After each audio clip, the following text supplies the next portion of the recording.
Shabbat Shalom, amados irmãos. Shabbat Shalom. Vamos então dar continuidade aqui ao nosso estudo da porção de hoje. Parashat Tzav, ordene, está previsto no livro de Vaikra, Levítico, capítulo 6, verso 8 a 8:36, Haftarah em Jeremias 7, 21 a 8:3 e em Hebreus, capítulo 8, versos de 1 a 6. Conforme eu já disse anteriormente, essa paraxá poderia muito bem ser estudada com a paraxá Vaikra, a paraxá anterior, que tem a ver com a ordem do Eterno no que toca aos korbanot, no que toca aos sacrifícios. No entanto, nessa paraxá de hoje, elas são relativas ao serviço do Mishkan, do santuário, no tocante aos próprios sacerdotes. Enquanto na semana passada nós estudamos acerca do sacrifício na perspectiva do doador, nessa semana essa porção ela se concentra mais nos sacerdotes. Então vamos começar lendo aqui e depois a gente segue explicando a porção. Disse mais Adonai a Moisés, a Moshe: dá ordem a Arão e a seus filhos, dizendo: esta é a lei do holocausto. O holocausto ficará na lareira do altar toda noite até pela manhã, e nela se manterá aceso o fogo do altar. O sacerdote vestirá a sua túnica de linho e os calções de linho sobre a pele nua, e ele levantará a cinza, quando o fogo houver consumido o holocausto sobre o altar, e a porá junto a este. Depois despirá suas vestes e porá outras, e levará a cinza para fora do arraial a um lugar limpo. O fogo, pois, sempre arderá sobre o altar, não se apagará, mas o sacerdote acenderá lenha nele cada manhã, e sobre ele porá em ordem o holocausto, e sobre ele queimará a gordura das ofertas pacíficas. O fogo arderá continuamente sobre o altar, não se apagará.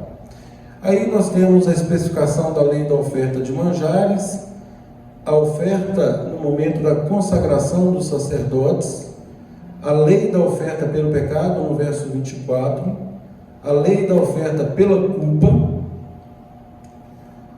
a lei das ofertas pacíficas,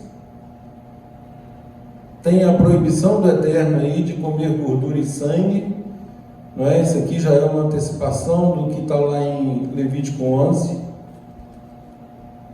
A porção dos sacerdotes, e termina com a consagração de Arão e de seus filhos, no capítulo 8, indo ali até o verso 36, onde Arão e seus filhos fizeram todas as coisas que Adonai ordenara por intermédio de Moshe, por intermédio de Moisés.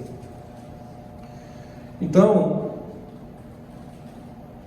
nessa porção, conforme eu já disse, após o Eterno descrever então a manutenção do fogo, uma observação interessante aqui é que ele fez questão de enfatizar que o fogo deveria permanecer continuamente. Nós sabemos, gente, que toda a explicação acerca da lei dos sacrifícios, da lei dos holocaustos, parte de uma simbologia daquilo que o Eterno efetivamente estaria querendo nos ensinar.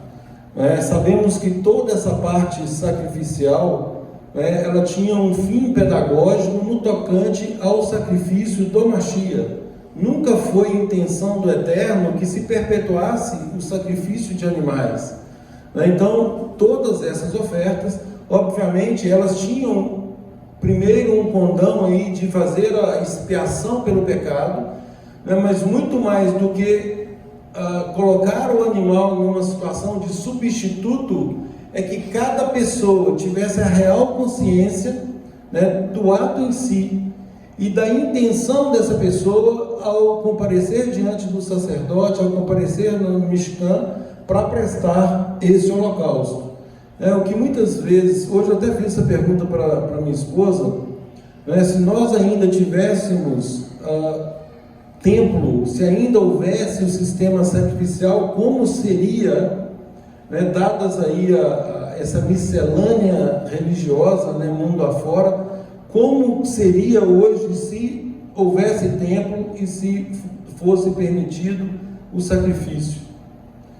Por quê? Porque as pessoas já não mais se importam com o interior. O que efetivamente as pessoas buscam de um modo geral é a parte exterior da instrução, a parte exterior da lei. E aqui, o que o Eterno percebeu é exatamente isso, que mesmo sabendo que a morte de um animal, ela não tinha o poder para expiar o pecado, né, e sim para tratar com o pecador, a fim de que ele efetivamente se arrependesse e visse naquele animal, né, a real figura do substituto, porque quem deveria morrer é aquele que estava ali oferecendo o sacrifício, uma vez que o sacrifício mais importante, né, seria pela expiação de pecados. Então ele deveria reconhecer a sua culpa e, obviamente, mudar o comportamento. Nós sabemos que o conceito de arrependimento, ele requer um ciclo, né, de ações que faz com que a pessoa corrija a rota. Então o Eterno começou a perceber o quê? Que aquilo estava virando, caiu no automatismo, né? A pessoa ia, fazia o sacrifício, mas depois voltava de novo e mais sacrifício, voltava de novo e mais sacrifício. Ou seja, não havia uma intenção, a kavaná, a intenção de estar ali, não era capaz de conduzir o ofertante a um arrependimento genuíno. O nome Tzav vem da raiz da palavra mitzvah, que significa mandamento. Holocausto significa, em grego, significa uma oferta completa, holos de completa, né, e caustos de queimada, então completamente queimado. Inclusive, quando a gente fala que nós somos seres holísticos, né, porque nós nos analisamos e nos apresentamos como algo único, né, não tem uma separação. Então o Eterno nos vê, né, de forma holística. Já a palavra korban, traduzida como sacrifício, ela vem da palavra em hebraico karov, que significa perto, próximo. Então, logo na raiz, nessa raiz aí, vendo que é próximo, já nos mostra uma intenção do Eterno, do motivo pelo qual ele introduziu esse sacrifício. O tempo todo era para aproximar o ofertante, era para aproximar aquela pessoa de um relacionamento mais íntimo com ele. O Evandro estava falando de relacionamento, e é muito interessante, gente, quando nós olhamos para Torá, sobretudo para as tábuas da lei, né, nós sabemos que os primeiros mandamentos têm a ver com o amor ao Eterno, e os demais mandamentos com o nosso amor ao próximo. Então, é um relacionamento vertical. Nosso primeiro tem que ser, obviamente, ele é a fonte de onde emana, né, toda aquilo que precisamos para que nós possamos relacionar com o nosso próximo. Então, é um relacionamento vertical que irradia de forma horizontal no tocante ao nosso próximo. E, obviamente, o Eterno assim dispôs, pela própria dificuldade de relacionamentos. Nós sabemos que relacionamentos não é uma coisa fácil. Onde tem duas pessoas, ali faz-se necessárias algumas regras para que a convivência se torne harmônica. E, havendo o Eterno estabelecido um padrão de conduta altamente ético, é o maior padrão que nós podemos compreender, por óbvio, ele estabeleceu que esse amor deveria irradiar para o nosso próximo, inclusive tratando do povo dele desde a origem, num sentido coletivo, num sentido de corpo, deixando esse conceito de corpo muito mais palatável agora na Brit Hadashah, no Novo Testamento, sobretudo com os ensinos do Rabino Shaul, e demais apóstolos. Então nós compreendemos mais o sentido de corpo, né? Nós compreendemos o papel aí, o nosso papel nesse corpo, no que toca a participação de cada um, tendo como o nosso guia, como o nosso cabeça, o nosso Mashiach Yeshua, né? Conforme disposição do próprio Eterno. O Eterno, cabeça de Yeshua, e Yeshua, o cabeça da congregação, da Carral. Então, trabalhar isso no corpo, né, requer de nós uma dedicação, uma abdicação, né, no sentido de praticarmos todos os mandamentos, todas as mitzvot que o Eterno nos coloca. Então, tudo se resume na prática realmente. Quando o Evandro falou isso, nós devemos entender, né, do que ele estava tratando, porque ao final e ao cabo, né, nós somos seres gregários, estando numa sociedade, nós precisamos de relacionar, e nesses relacionamentos nós temos que sair lá na frente aprovados. E mais importante que sairmos aprovados, o nosso amor ao próximo se traduz na nossa capacidade de suportarmos o nosso irmão. Mas esse suportar o nosso irmão é no sentido de conduzi-lo conosco, não no sentido de que o fulano é pesado, não é? Ou é insuportável. Não, nada disso. No sentido de conduzi-lo conosco no caminho de obediência à Torá. Então, não é, conforme nós sempre estamos falando, não é o amor romano, não é o amor grego, é um amor no padrão da Torá, que significa apontar o caminho, conduzi-lo no caminho da retidão, conduzi-lo no caminho para que lá na frente todos nós saiamos ou compareçamos aprovados diante do tribunal da terra.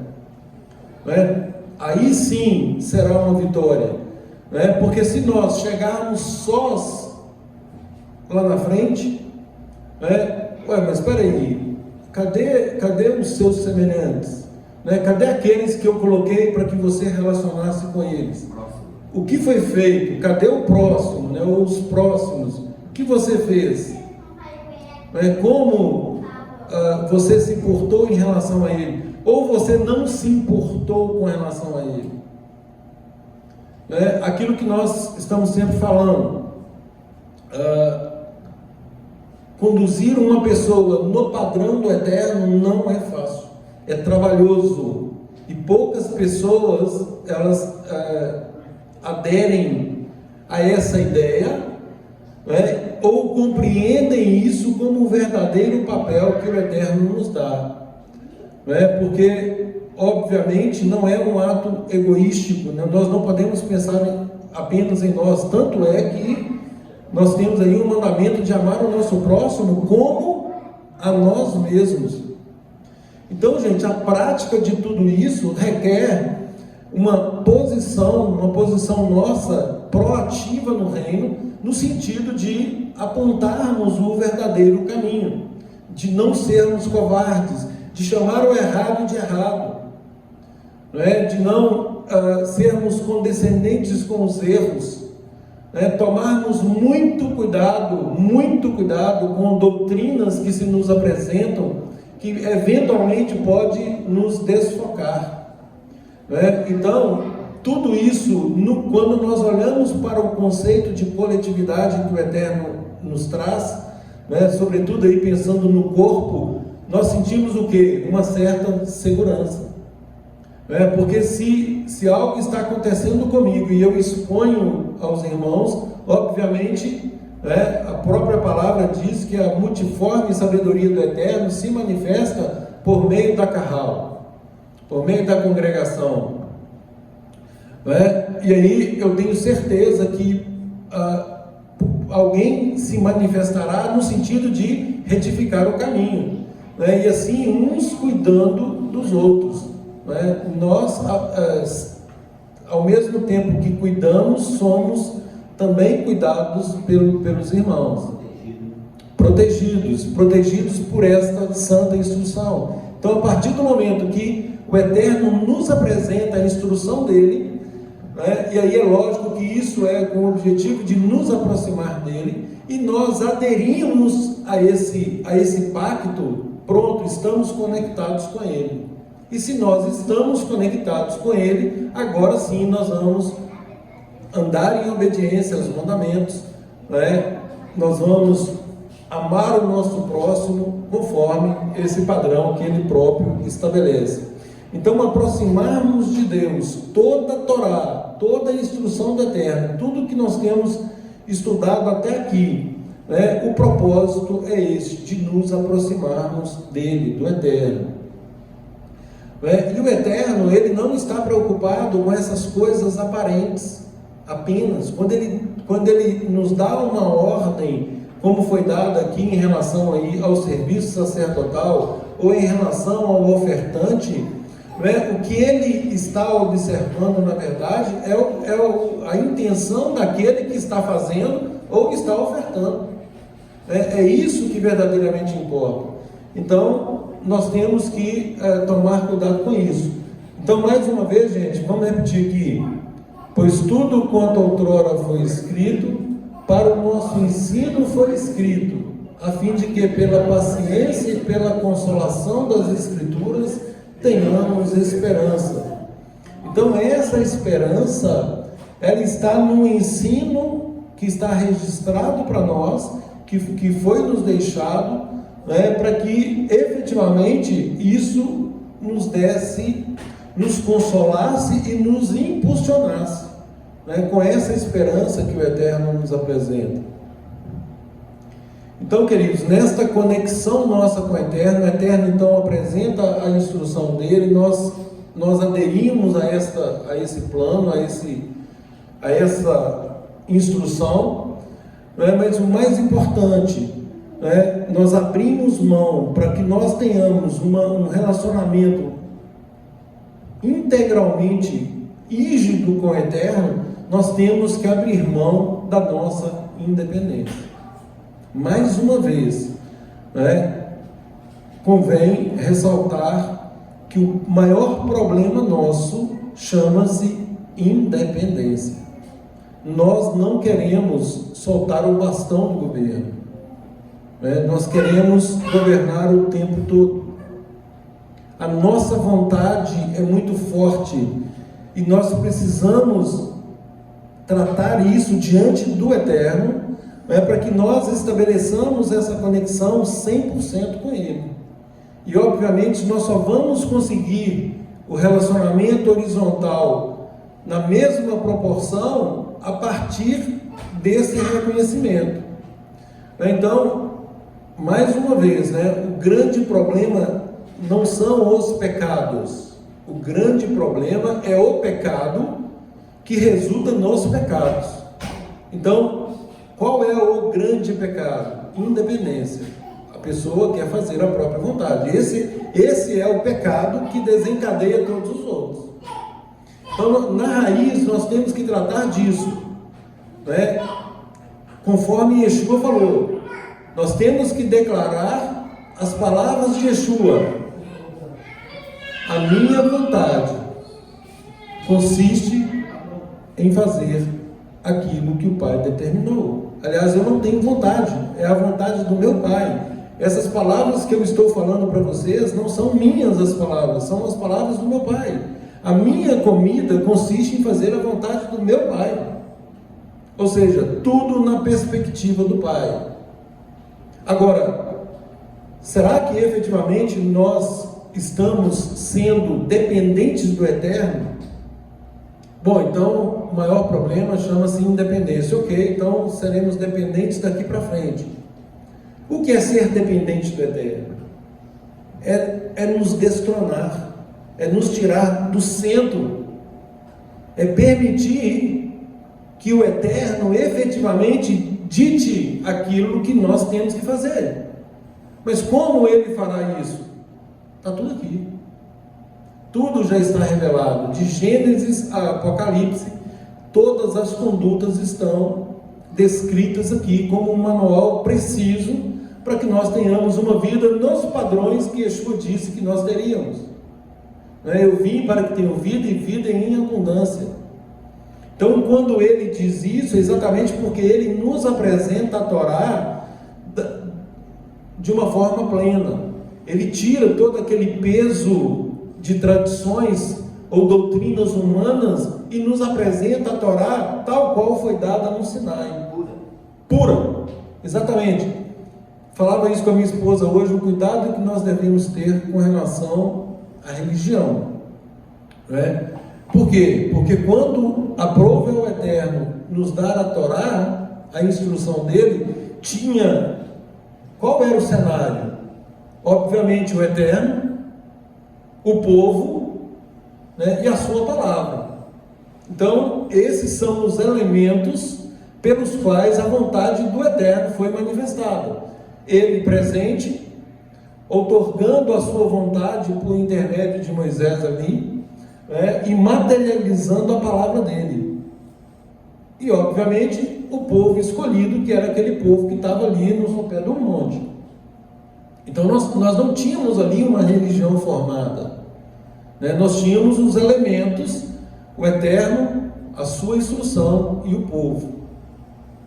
Então, é partindo dessa premissa que nós temos que raciocinar a vontade dele. Por exemplo, eu estava estudando essa paraxá de hoje e ouvi um rabino dizer o seguinte, que ele recebeu uma irmã de uma outra congregação para celebrar a festa de Purim. E aí a irmã falou assim: eu estou aqui visitando e participando da festa de Purim com vocês porque lá na nossa congregação nós não conseguimos o número mínimo. Aí ele falou assim: mas como assim número mínimo? Não, porque o Roxo lá falou que teria que ter no mínimo 10 pessoas, tinha que ter 10 homens na congregação, e não tinham lá 10 homens, então por isso não ia celebrar. Aí ele falando exatamente as palavras de Yeshua: então vocês estão invalidando um mandamento, vamos deixar de lado aí a questão da festa de Purim, porque foi escrito, a ordem parte de Mardoqueu e de Esther, mas vocês estão invalidando um mandamento por causa então de uma tradição humana, onde na Torá ou onde nos profetas está dizendo que para começar uma festa tem que ter um número mínimo de 10 pessoas. Será que o Eterno disse lá em Levítico 23, por exemplo, em relação às outras festas, já que está agindo assim, será assim também para as outras?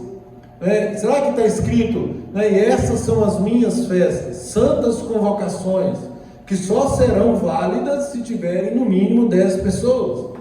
Isso está na Torá? E aí, obviamente, a resposta é negativa. E percebe-se o quê?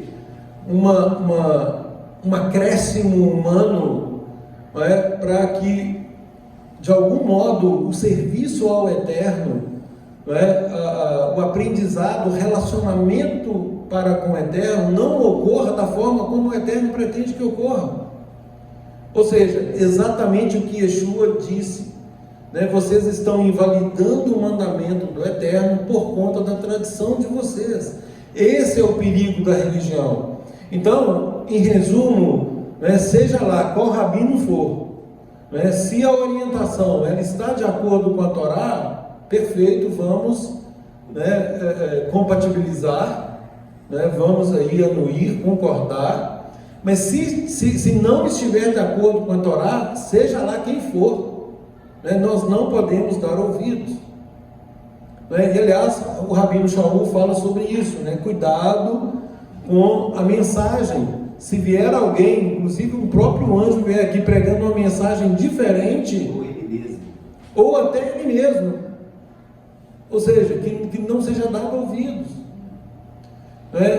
Por quê? Porque tudo isso, gente, tem um eixo central, uma coluna vertebral que ela é imutável, que é a santa, boa e justa instrução do Eterno. Então, partindo dessa premissa, que não havia ali religião instituída, e que só foi instituída depois, e aí vem a questão de rituais, de tradições e tal, não estou falando que isso seja ruim, como um todo, mas nós devemos ter sim todo o cuidado em relação a isso, porque o Rabino Shaul ele coloca isso como sutilezas, e sutilezas requer uma análise aprofundada para que nós não caiamos nela, porque é muito fácil pegar um texto, descontextualizá-lo e tentar fazer doutrina daquilo ali.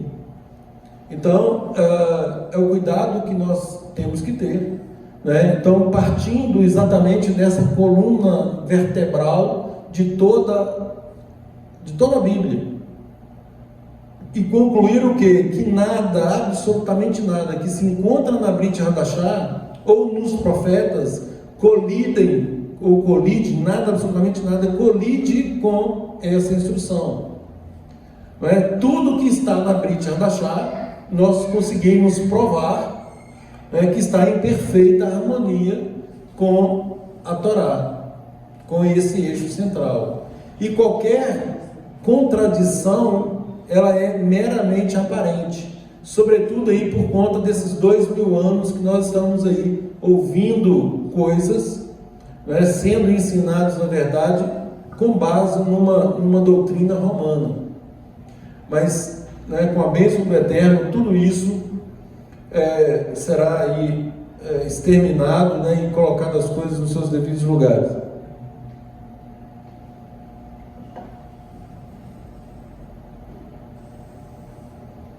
O Evandro pontuou aqui acerca do pecado, gente, intencional e do não intencional. Nós estudamos na semana passada as modalidades de sacrifícios, não é? A oferta pelo pecado, aquela com intenção, não é?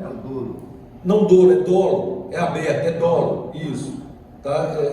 É dolo mesmo. Né? No direito a gente aprende isso e muitas vezes os alunos vão falando dolo e os professores são muito enfáticos. Gente, é dolo, não é dolo, é dolo, é aberto, né? Então, com intenção é dolo. Tem intenção de fazer? Pecado deliberado, é dolo. Pecado acidental, aí é culposo. Por isso que no direito, aí confunde por isso, porque no direito a gente fala de crime doloso e crime culposo. Quando há dolo, o crime é doloso, não é doloso, é doloso. E quando não, a pessoa não tem intenção, o crime é culposo. É o mesmo raciocínio para o pecado. Então os dois primeiros sacrifícios é o doloso e o culposo. Doloso e culposo. O doloso é sempre mais grave, né? É o pecado intencional, né? Então há uma intenção de pecar. E é claro, gente, que também tem uma coisa que a gente ouve, né, que para o Eterno todo pecado é igual, né? É claro que não. Claro que não, existe aí uma gradação, né? Ninguém, eu acho que é capaz de discutir em termos de importância. É claro que pecado é pecado, pecado é a transgressão da Torá, né? Agora, tem gradação? Óbvio que tem. Exatamente, uma mentira, ela é pecado? Sim, ela é pecado. Agora, nós vamos tratar uma mentira do mesmo jeito que de um homicida? Obviamente que não. Um pecado, ele é mais grave do que o outro. No direito também é assim. As consequências. Exatamente, tudo tem as suas consequências de acordo com o ato praticado. Então, aí as punições têm a ver com cada tipo de pecado, né? Então, essa oferta pelo pecado, ratá, aí ele abarcando uma situação em outra, vai analisar o caso concreto e aí aplica a punição.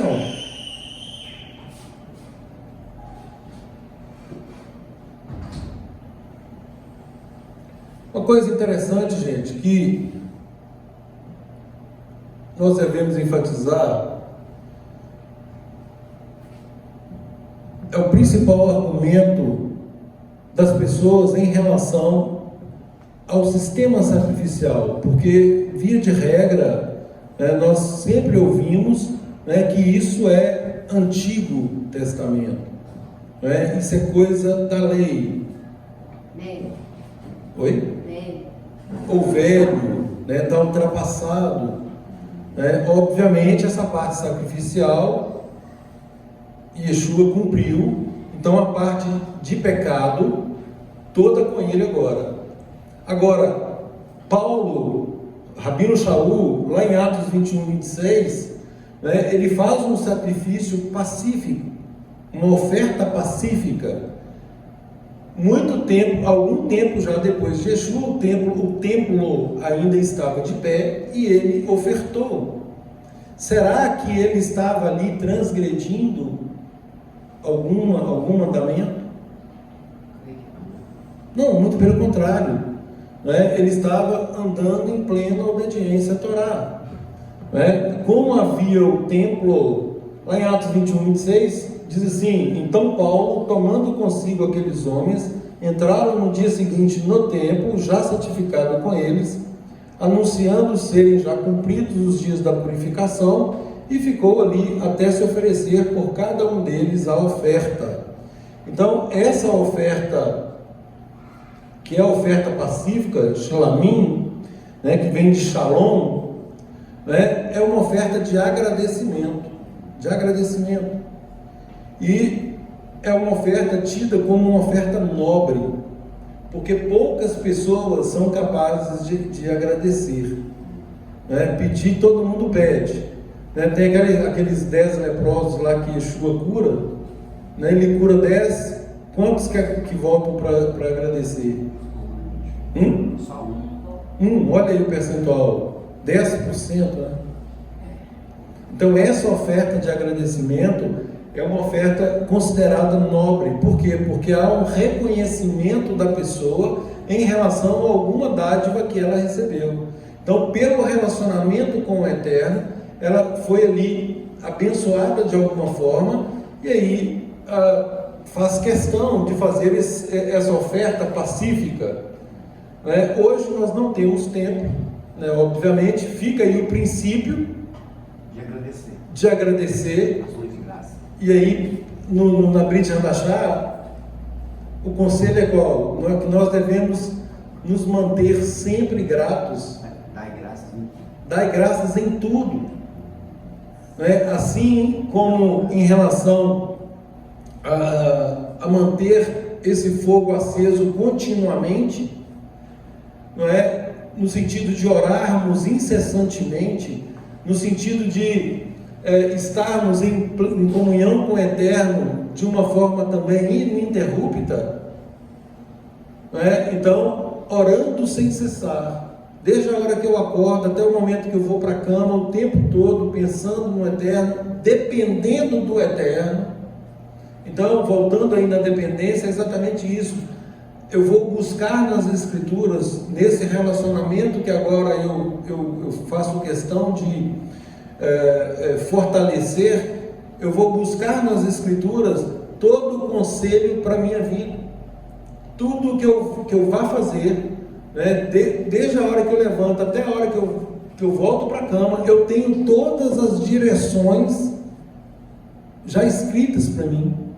É um manual perfeito do proprietário, onde nós só conseguimos aproveitar aí de todas as facilidades, né, de todos os recursos, né, se nós lermos o manual. Pois não. Dentro disso, hoje estava lendo o livro Retornem aos Seus Lares, que é uma abordagem sobre como deve ser o lar judaico na visão da Torá. Ele pega então os 10 mandamentos e fala que Deus entregou e falou: agora retornem para as suas tendas. Lá fala mesmo, né? E vão viver essa palavra nas suas casas, nos seus lares. E fala que a tônica da Torá é a soberania de Deus, que tudo que nos acontece quando dependemos dele foi decretado por ele. Exato. Então, se a gente está sendo perseguido por alguém, é para a gente confiar na soberania dele. Se a gente está passando outra situação difícil, é a soberania dele. E se nós confiarmos na soberania dele, nós não vamos ficar reclamando, xingando, brigando. A gente vai ficar grato, vai ficar alegre. E fala que a alegria na nossa vida é uma marca também de que somos abençoados, né? Então, esse coração grato o tempo todo, e o reconhecimento, como Davi fez quando ele estava sendo xingado, né? Quando o cara na rua lá, aí o soldado falou assim: quer que eu mate ele agora? Eu falei: não, deixa aí. Se ele está fazendo isso, me xingando aí, é porque o Eterno permitiu, né? Deus permitiu. Exato. Então, é maravilhoso isso, né? Exatamente. E é nessa intenção, gente, ou é essa intenção que o Eterno requer de nós, né? Ele olha para nós, para o nosso coração, né, e vê efetivamente a causa pela qual nós estamos nos relacionando com Ele. Né? Será que estamos relacionando por algum tipo de interesse? Será que o nosso amor por Ele é exatamente do jeito que Ele espera que seja? Né? Então, traduzindo isso aqui com relação ao sacrifício, foi o que aconteceu. Né? Porque o objetivo era um e acabou ocorrendo o inverso. Né? A parte exterior ela ficou em evidência, mas perdeu o seu sentido. É mais ou menos assim, é como nós orarmos do Shema, destituídos ali do real sentido daquelas palavras. Né? Aquilo que a gente sempre fala, né? Nós temos que tomar cuidado para não virar uma reza, não virar algo decorado e nós perdermos a essência e a beleza e as maravilhosas promessas que estão contidas ali. E que não seja só palavras decoradas, né? Mas sim algo genuíno. Então, se é genuíno, se o nosso coração está livre para andar de acordo com o Eterno, e Ele vendo isso, aí sim nós estaremos recebendo a aprovação dele. Aí sim isso está agradando, né? E aí sim nós colheremos aí as bênçãos decorrentes. O sacrifício chegou a um ponto assim, tão está desviado do propósito do próprio Eterno, depois dizer que estava cansado. Isso, vou ler o texto aqui, exatamente isso. Então, gente, só fechando essa situação de Paulo lá, Paulo declarou que ele nada fez contra a Torá ou os profetas, e nem mesmo contra as tradições que ele herdou dos pais. Isso, as boas tradições, isso está lá em Atos 24:14. Então ele era um estudioso da Torá, um cumpridor da Torá, né? A questão é que a teologia cristã, vamos dizer assim, né, acabou transformando Paulo num hipócrita, né? Porque alguns chegam a dizer que mas Paulo fez isso para ganhar o judeu, né? Inclusive tem um verso lá, fiz-me de judeu para ganhar o judeu. Então peraí, Paulo estava simulando um relacionamento, né? Será que é isso? Então assim, são textos que são distorcidos, né? Tudo isso com o objetivo de afastar, né, o cumprimento da Torá. Abra por favor Eugênio e Evandro, duas versões aí, não acho que as duas, o Ricardo também por favor, Mateus 24:12, Mateus 24:12, só para a gente ver uma divergência aí de versões. A minha Bíblia diz o seguinte: e por causa do aumento do que é contra a lei, o amor da maioria esfriará. Perfeito, a tradução aí está perfeita. Como que está na sua, Ricardo? O pecado aumentará e o amor de muitos esfriará. Olha aí, o pecado aumentará e o amor de muitos esfriará. Você está percebendo aí que o pecado aumentará é muito vago? Isso é muito vago. Agora olha a tradução do Evandro. Eu vou ler texto 10, 24:10. Neste tempo, muitos serão enlaçados pela traição e odiarão uns aos outros. Aparecerão vários falsos profetas, enganarão muitas pessoas, e o amor de muitos esfriará por causa do crescente distanciamento da Torá. Pronto, então o amor de muitos esfriará por qual motivo? Distanciamento da Torá, da instrução do Eterno. Gente, nós vivemos épocas difíceis. As pessoas, elas, de um modo geral, elas não suportam regras. As crianças nem se falam, né? Hoje aí, então, só os pais que têm consciência da santa instrução é que educam os filhos nesses padrões. Porque o mundo, de um modo geral, eles não impõem mais regras, eles não apresentam regras, quanto mais regras santas. Então, qual é a causa do esfriamento? Qual é a causa aí de tantos males? O distanciamento da santa instrução do Eterno. Olha aí, só com esse verso aí nós resolvemos todos os problemas. qual é a colheita aí que está aí fora? A colheita é exatamente esta, né? Distanciaram da santa instrução, nós sabemos disso.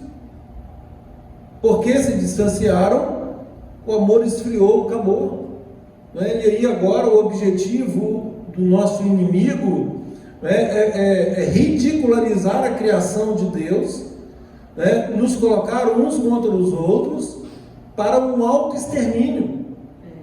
Para um autoextermínio, é o que está acontecendo, né? Até em termos reprodutivos, né? Porque aí vem os relacionamentos aí homossexuais, de um modo geral, não tem condição de reproduzir, né? E com relação às divisões que se colocam também em relação às classes. Aí acaba, a sociedade sucumbe por causa do distanciamento da santa instrução do Eterno. Aparentemente é bom viver sem regra, né? Só que está caminhando para a destruição, né? A regra é uma proteção, né? Exato, claro. A instrução do Eterno é para que nós tenhamos uma vida com qualidade. Essa é a abundância a qual Yeshua se refere.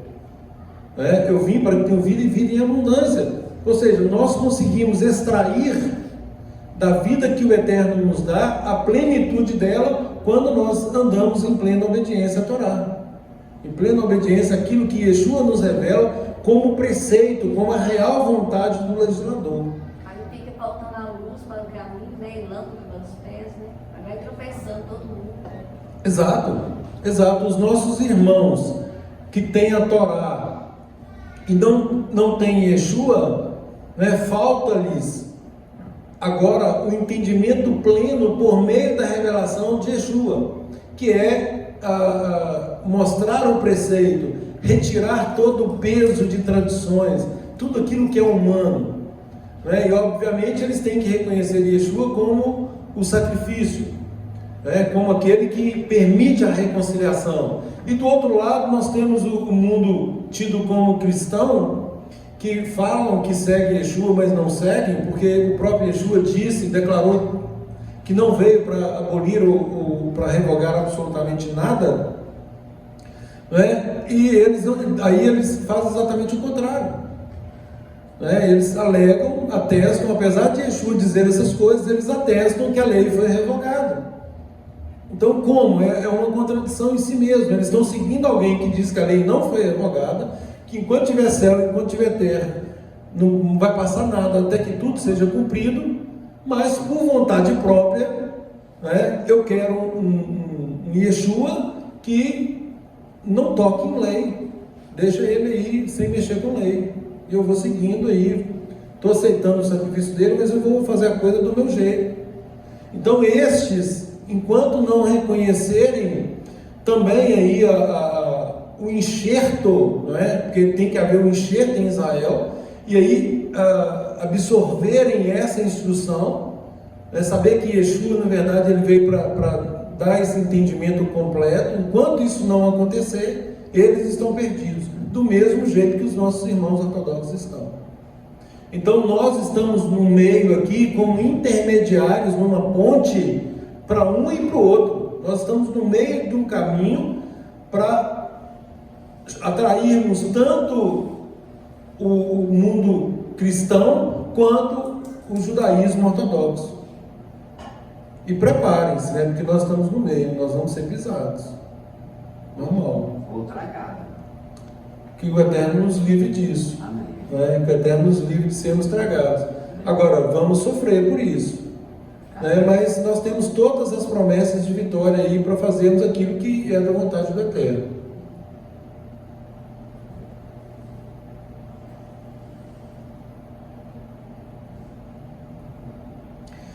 No Salmo 51, verso 17, diz assim: o sacrifício aceitável a Adonai é o espírito quebrantado, ao coração quebrantado e contrito não desprezarás.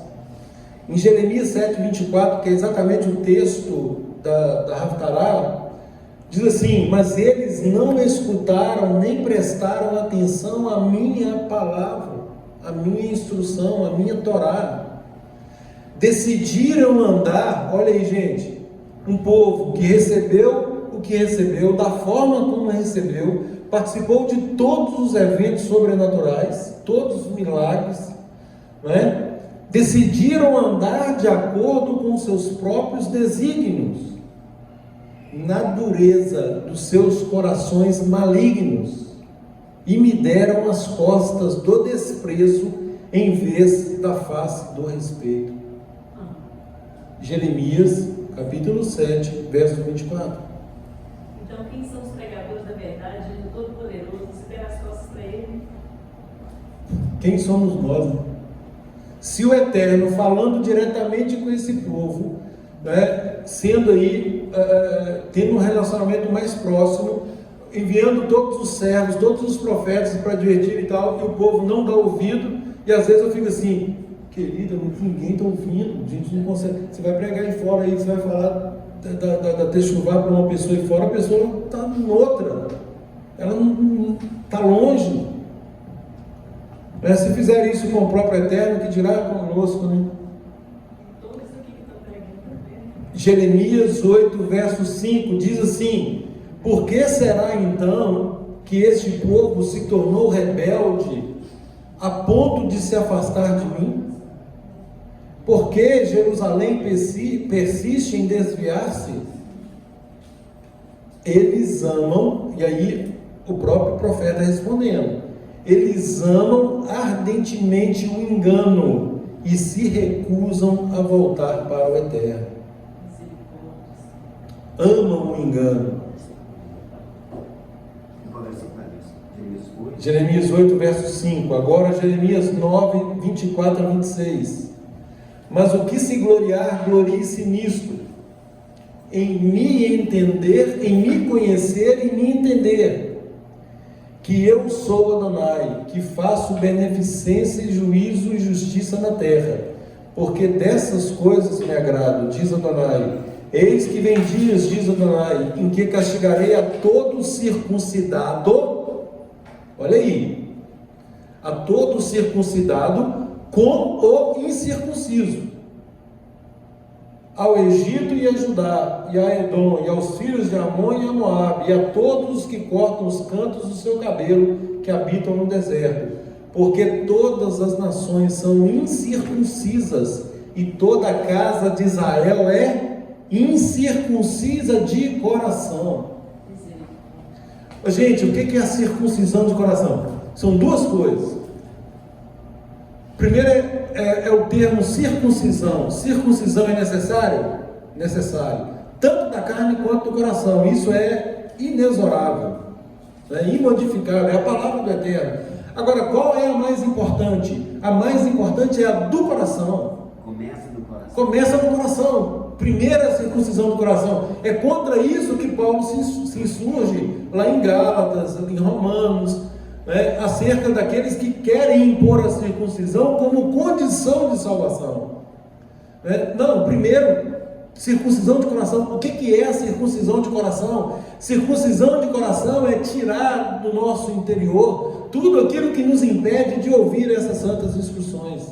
Então, toda vez que alguma pessoa fala assim, não, hoje nós não estamos mais debaixo da lei, não, isso não é aplicável, não sei o que, isso aqui eu faço, eu escolho o que eu vou seguir, não, esse negócio é muito difícil e tal. Pessoas incircuncisas de coração, ou seja, tem bloqueio ainda, tem impedimento ainda, elas não são capazes de reconhecer, por exemplo, aquilo que eu sempre, até já comentei isso com o Evandro e com alguns aqui, o que importa é a intenção, perfeito. A pessoa tem intenção de estar no processo de Techuvá? Tem, ela está no processo. Para mim é suficiente, para nós é suficiente. Por quê? Eu vou compreender que ela não compreende tudo, ela não está entendendo tudo, mas o Eterno vai tratar com ela à medida que ela for estudando. Atos 15. Não, nós não vamos impor maiores ônus, nós vamos, é necessário que faça isso, isso e isso, 4 coisinhas básicas, o resto eles vão aprendendo. Então, uma pessoa inicialmente não compreendendo, mas querendo compreender, ela vai participando, vai estudando, vai no caminho, e o Eterno vai fazendo a obra. Quem convence do pecado, da justiça e do juízo não sou eu, não é ninguém, é o Ruach HaKodesh, que vai convencer a pessoa do pecado, da justiça e do juízo. Mas requer dessa pessoa a kavaná, a intenção de servir o Eterno. E é inicialmente o que se observa. Então, tendo essa intenção, o coração já começa no processo de circuncisão, né? Até o ponto que ela venha compreender. Depois que compreendeu tudo isso, está andando em plena obediência à instrução do Eterno, aí nós podemos conversar da circuncisão da carne. E aliás, nem é necessário, porque a própria pessoa vai chegar à conclusão dessa necessidade. Lembrando, gente, que Abraão, por exemplo, Abraão foi chamado aos 75 anos e foi circuncidado aos 99. Ou seja, a circuncisão veio como um selo, e isso está retratado também na Brit Hadashah, veio como um selo da obediência. Ou seja, depois de 24 anos andando com o Eterno e tal, aí vem o pacto da circuncisão, como esse selo. Então, é disso que o Eterno está falando, porque todas as nações são incircuncisas e toda a casa de Israel é incircuncisa de coração, porque o judeu nato, ele já nasce no 8º dia, ele é circuncidado, ou seja, ele não participa racionalmente da circuncisão, está imposto ali como sendo algo da nação de Israel. Então, ao 8º dia é circuncidado. É claro que tem que haver confirmação lá na frente, mas não participa, né? Por isso, está falando, a casa de Israel é incircuncisa de coração, porque como já tem a circuncisão da carne, a pessoa pode achar que ela está melhor do que outro. Virou costume, cultura. Isso, não, eu tenho aliança com o Eterno, eu sou circuncidado. Como se garantisse. Isso, como se fosse uma garantia. Não, e o Eterno vem e fala assim, não, peraí, você é circuncidado na carne, mas é incircunciso de coração. E aliás, Paulo fala sobre isso também, fala que muitos incircuncisos julgarão os circuncidados, que são incircuncisos de coração. São justamente isso. Olha aí. Circuncisos aí seriam. Oi? O incircunciso na carne, mas circunciso no coração, vai julgar o que é circunciso na carne e incircunciso no coração. Por quê? Porque o incircunciso na carne, ele pratica os atos de acordo com a Torá, de acordo com a instrução do Eterno. E aí ele se mostra o quê? Circuncidado de coração. E aí, para o Eterno, isso é suficiente. Agora, obviamente, tendo a oportunidade, passa pelo processo da circuncisão da carne. Jeremias 11:8 diz assim: contudo não me escutaram, muito menos prestaram atenção, pelo contrário, cada um andou na rebeldia do seu coração, impiedoso e maligno. Por isso executei contra eles todas as penalidades previstas nos termos desta aliança, as quais lhes ordenei expressamente que cumprissem, todavia não o fizeram. Jeremias 16:12 contudo vós cometestes erros ainda piores do que vossos pais, pois cada um de vós segue a teimosia do seu coração maligno, recusando-se a dar-me ouvidos.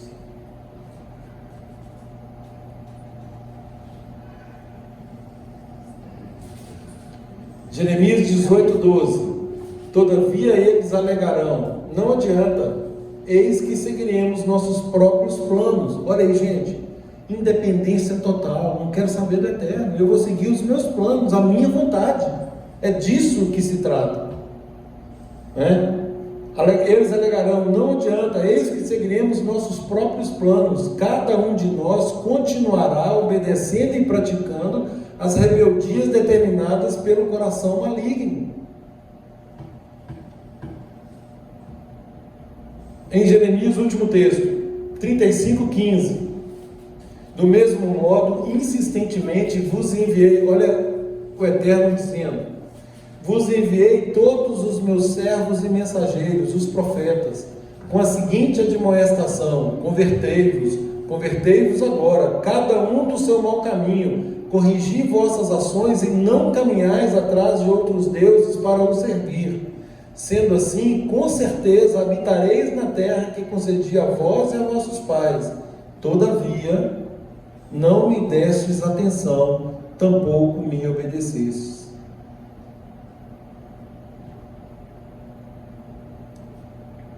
Ezequiel 20:13. No entanto, toda a casa de Israel se rebelou contra mim enquanto caminhava pelo deserto.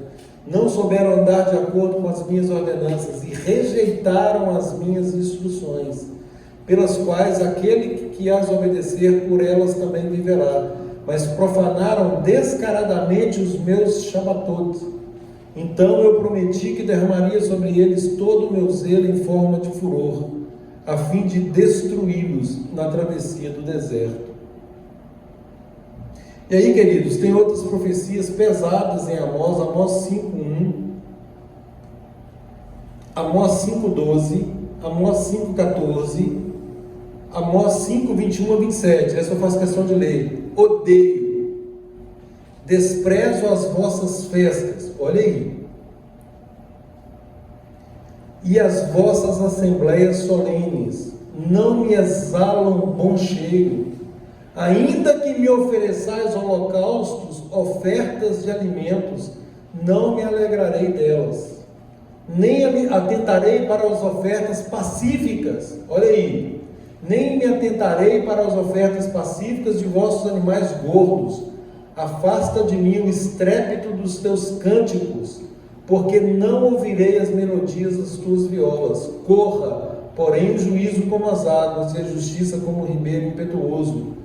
Oferecestes-me vós sacrifícios e oblações no deserto por 40 anos, ó casa de Israel. Antes levastes a tenda a Moloque e a estátua das vossas imagens, a estrela do vosso Deus, que fizestes para vós mesmos. Portanto, vos levarei cativos para além de Damasco, diz Adonai, cujo nome é Adonai de Sebaot. Amós 5:21-27.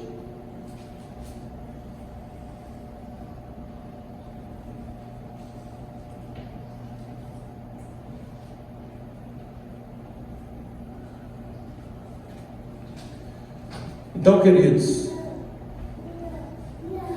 o que importa para o Eterno, efetivamente, é a forma como estamos servindo.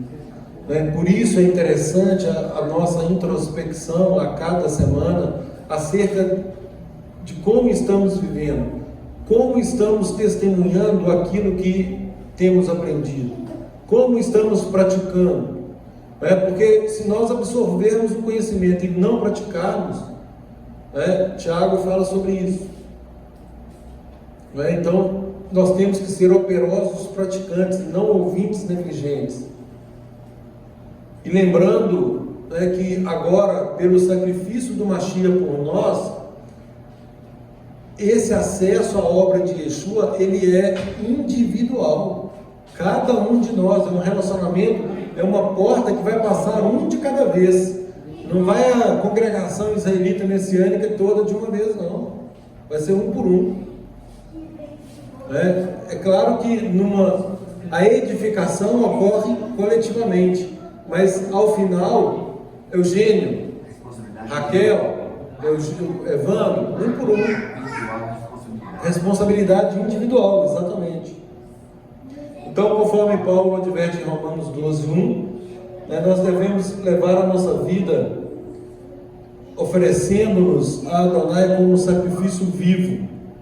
Diz ele: rogo-vos, pois, irmãos, pela compaixão de Adonai, que apresentei os vossos corpos como um sacrifício vivo, santo e agradável a Deus, que é o vosso culto racional. Que o Eterno nos capacite, que Ele tenha misericórdia de nós, que o Ruach HaKodesh nos conduza em plena obediência, que possamos afastar, tirar do nosso coração tudo aquilo que nos impede de servi-lo com integridade. Amém? Shavuot Tov a todos.